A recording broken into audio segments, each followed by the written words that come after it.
Thank you for joining me today on my podcast. Today I have a short story about how I met my best friend and how it ties into food, and what food means to me. Food is medicine. Food is a weapon. Food has always been a universal language. I think we've all heard that before. No matter who you are or where you're from, food is common grounds. Now, years ago, I met my best friend. Her name is Esra, and she is from Turkey. When we met, she hardly spoke any English, and I currently, to this day, do not speak any Turkish, despite asking her to teach me several times. Even though years have passed, we still have our occasional language barriers and difficulties. There have been times where I say something that I thought was fairly simple, and she gets caught up on one word. There are words that she simply has not had exposure to, therefore doesn't know the conceptual meaning the way that we do. Some of these words include avocado, maraschino, and plantain. Simple, right? It's not entirely complex, but it's also not a major word in the English language. I remember one summer after I had just decided what I wanted to do for my future career. I baked for her. I figured it would be a fun activity, plus I love food.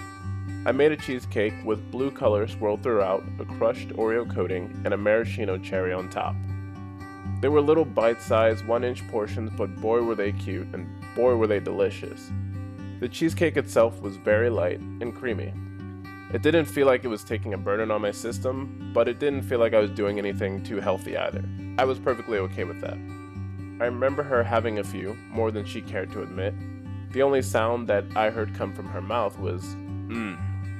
I believe that is any chef's favorite words, reactions, and language. Her words, if you will, told me that the cheesecake was creamy, the Oreos were finely ground and subtle, and that the cherry exploded and complemented the cheesecake so well.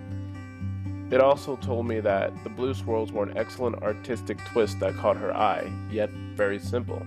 She told me that she appreciated my gift. She said that she believes in me and my future career. She vaguely uttered something about my technique and how well crafted these little bites were. She wanted more, but I hadn't prepared that many. She said that she needed me to make her desserts more often, and that she was happy to be my guinea pig for anything I wanted to try. The best part is that she never verbally said a word in English or Turkish. Everything that she said, the entire rant, was in the language of food. It's kind of funny how it translates. I think that in every culture, there are a few words that are the same. This is one of them, and my personal favorite. I don't know much about speaking Turkish, but if there's one thing I do know, it's that food has always been my way of communication, my language.